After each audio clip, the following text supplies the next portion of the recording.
مریض کو سخت مریض کو ایسی ادویات جو مجبوری بن جائے اس کی گنجائش اور اجازت دیتے ہیں. محتاط علماء تو اس میں بھی بہت ساری چیزیں پہلے بیان کرتے ہیں لیکن اس نے کہا جی نرا نشہ دینا ہے شفا کے لیے. حضرت ام سلمہ کہتی ہے میرے نبی پاک نے میری طرف دیکھا میری طرف تو میں نے کہا یا رسول اللہ آپ کیا فرمانا چاہ رہے ہیں؟ تو نبی پاک نے فرمایا ام سلمہ کبھی ناپاک چیز میں بھی شفا ہوئی ہے کبھی ناپاک چیز میں بھی کبھی شراب اور خمر میں بھی شفا ہو سکتی ہے. شفا رب کریم نے رکھی ہے پر شہد کے اندر رکھی ہوئی ہے. شفا اللہ نے رکھی ہے قرآن مجید میں رکھی ہوئی ہے. تو اس میں بھی کبھی یہ حضور نے بیان کیا ہے کہ اس کے اندر شفا ہو سکتی تو امت کتنی دلیری کرتی ہے جو یہ مشورے دیتی ہے کہ اس کے اندر نشہ ہے شراب ہے تو کھانسی چلی جائے گی تو فلانی بیماری چلی جائے گی.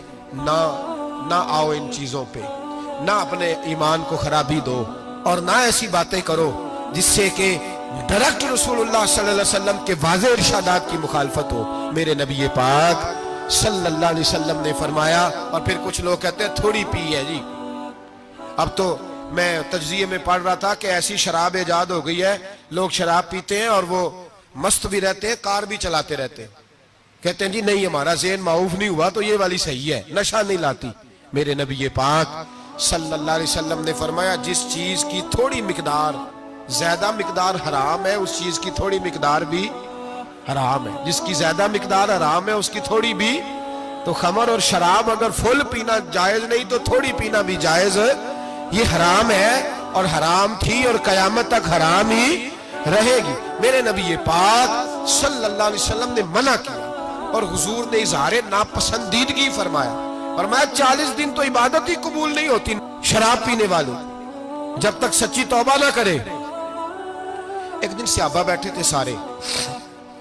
حضرت ابو بکر صدیق بھی تھے فاروق اعظم بھی تھے عثمان غنی بھی تھے. ڈھیر ساری تعداد تھی صحابہ کی سارے تشریف فرما تھے. حضرت عبداللہ ابن عمر رضی اللہ تعالیٰ عنہ حدیث کے راوی ہیں اور مستدرک للحاکم کے اندر ابن حبان کے اندر یہ روایت موجود ہے. فرماتے صحابہ نہ بات کر رہے تھے اور بات یہ کر رہے تھے کہ یار لوگوں کو گناہوں سے کیسے روکا جائے.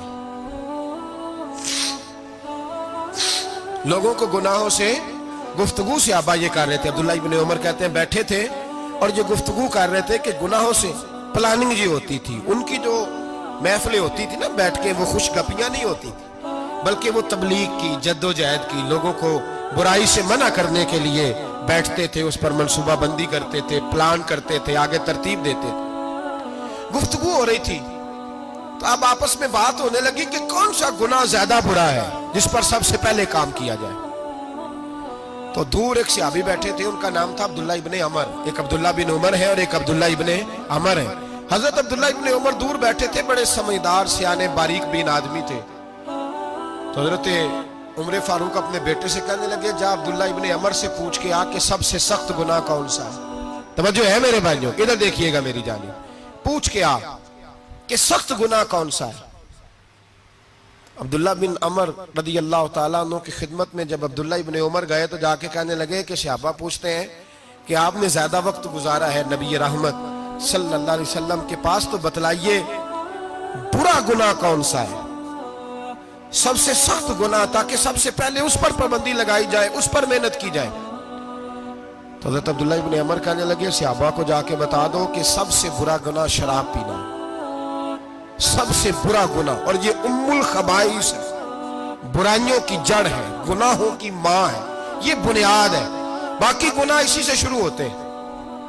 کہتے ہیں میں نے آ کے بتایا تو حضرت ابو بکر صدیق رضی اللہ تعالیٰ عنہ سیدنا فاروق اعظم کہنے لگے خود جاتے ہیں ان کے پاس خود جاتے ہیں چونکہ ہم نے بات سننی ہے ہم خود جاتے ہیں اور ان سے جا کر کے سوال کرتے ہیں کہ اگر آپ کو اس تفصیل کا پتہ ہے نا تو اس کے پیچھے بھی کوئی تفصیل ہوگی جو میرے نبی پاک نے بیان کی ہوگی صلی اللہ تعالی علیہ وسلم. اس تفصیل کا بھی آپ کو پتہ ہوگا جو نبی پاک نے بیان کی ہوگی اس بات کے پیچھے جو بیک گراؤنڈ ہے جو پس منظر ہے. فرماتے ہیں کہ ہم اٹھے عبداللہ ابن عمر کے پاس گئے ان سے جا کے پوچھا کہ جناب آپ نے یہ تو فرمایا ہے شراب ام الخبائث ہے تو اس کے پیچھے پس منظر کیا ہے. تو عبداللہ ابن عمر کہنے لگے یہ میں نے اپنے پاس سے نہیں کہا یہ میں نے نبی پاک سے سنا ہوا ہے. حضور سید عالم صلی اللہ علیہ وسلم بیٹھے تھے تو حضور نے فرمایا شراب یہ نشہ یہ برائیوں کی ماں ہے. اور پھر حضور نے ایک مثال بیان فرمائی. نبی رحمت علیہ السلام نے فرمایا بنی اسرائیل کا ایک واقعہ ہے. ایک خوبصورت جوان تھا, ایک عورت کا دل آ گیا اس پر. یہ یاد رکھ لیں, ہم لڑکوں کو منع کرتے رہتے ہیں لیکن ہمیں گھر کی بچیوں پر بھی توجہ دینی ہوگی, ہمیں ان کے فون پر بھی نگرانی کرنی ہوگی, ہمیں وہاں بھی غور کرنا ہوگا. اس لیے کہ اگر کوئی بچی گنجائش نہ دے تو میرا خیال ہے کہ لڑکا جرت کرنے کی طاقت نہیں رکھتا. تو وہاں بھی ان کی اماں سے کہے کہ پابندی لگائے, بچی کسی کا موبائل لے کر کے کہیں اس کو استعمال تو نہیں کر رہی, اس پودے پر بھی توجہ دے, درخت بننے سے پہلے اس کی بھی نگرانی کریں, یہ بھی بڑا ضروری کام ہے.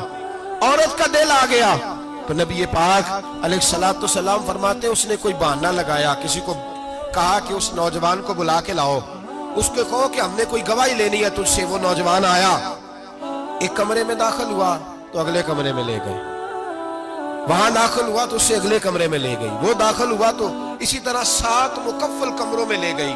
میرے کریم رسول میرے محبوب پاک علیہ السلام فرماتے صحابہ کو سمجھا رہے ہیں میٹھے لب و لہجے میں, فرماتے جب سب سے پچھلے کمرے میں لے گئی تو ایک لڑکا بندھا ہوا تھا وہاں رسیوں سے, شراب کا پیالہ پڑا ہوا تھا. اور بی بی کہنے لگی کوئی گواہی شواہی نہیں لینی, تجھے اس لیے بلایا ہے کہ تیرے اوپر دل آ گیا ہے, اب میرے ساتھ منہ کالا کر. تو وہ جوان کہنے لگا نہیں, میں نے اپنے نفس کو پاک رکھا ہوا ہے, میری نظر بھی پاک ہے, دل بھی پاک ہے, اور اس کی برکت یہ ہے کہ رب نے میری روح کو بھی پاک رکھا ہوا ہے, تو میں یہ حرکت نہیں کر سکتا. پاک لوگ پلید کاموں کی جانب توجہ نہیں کرتے, میں یہ حرکت نہیں کر سکتا.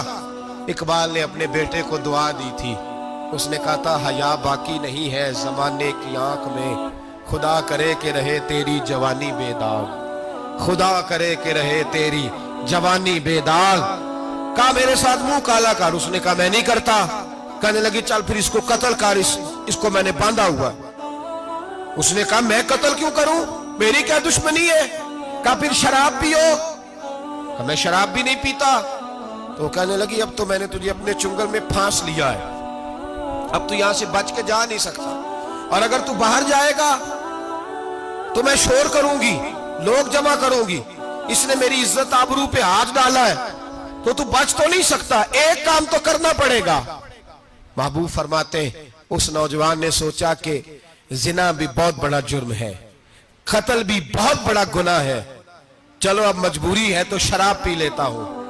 لیکن وہ سمجھا نہ کہ شراب تو بنیاد ہے. اس نے ایک پیالہ جو پیا, کہنے لگا ایک اور دے دو, دوسرا پیا تو کہنے لگا ایک اور دے دو. اب 3 پیالے 3 بوتلیں شراب جو پی چکا تو خماری چڑھ گئی. اب اس عورت کے قریب جانے لگا کہ میں تیرے ساتھ زنا کروں گا. اس نے کہا جب تک میں قریب نہیں آنے دوں گی جب تک تو اسے قتل نہ کرے. اس نے اسے قتل بھی کیا, زنا بھی کیا. تو محبوب فرمانے لگے یہ قتل اور زنا جو ہوا ہے تو یہ شراب کی وجہ سے ہوا ہے. گویا شراب وہ جرم ہے جو قتل بھی کرائے گی, جو زنا بھی کرائے گی. اور اگر آپ نشئی کو دیکھیں, اگر آپ شرابی کو دیکھیں تو کیا وہ ڈکیتیاں نہیں کرتا پھرتا, وہ چوریاں نہیں کرتا, وہ اپنی ہی ماں کا زیور نہیں بیچ آتا, وہ اپنی ہی بہن کا پڑا ہوا جہیز نہیں بیچ آتا, وہ اپنے ہی گھر میں ڈاکے نہیں ڈالتا, وہ اللہ کے گھر مسجد میں آ کر کے چوری نہیں کرتا. وہ صرف اس لیے کرتا ہے کہ یہ نشہ, یہ شراب یہ ماں ہے گناہوں کی, یہ جڑ ہے. ملت کے لوگوں یاد رکھو, اس امت اس پاکستان کے ساتھ جہاں بہت سارے ظلم ہوئے وہاں بڑا ظلم یہ ہے کہ بہت بڑا طبقہ جوانوں کا نشے کا عادی ہے. وہ نشہ انہیں عشق مجازی اور عورتوں کے عشق کی جانب لا رہا ہے. وہ نشہ چوریاں کرا رہا ہے, قتل کرا رہا ہے, ڈکیتیاں کرا رہا ہے. بہت بڑے ظالموں نے بہت بڑے ہاؤس بنائے ہوئے ہیں جن کے اندر شراب فراہم کی جاتی ہے, نشہ دیا جاتا ہے. میں نے تو ایسے لفظ سنے کہ الیکشن کے دنوں میں ووٹ لینے کی خاطر سیاستدان انہیں نشہ فراہم کرتے ہیں, انہیں باندھ کے رکھتے ہیں, روز تمہیں پڑیا ملے گی, ووٹ ہمیں ڈالنا. اتنا ظلم, اتنی زیادتی, اتنا جبر, ایک انسان کے ساتھ کھیلنا. لوٹ آؤ, پکڑو ان کا دامن, اپنے گھروں کو بچاؤ.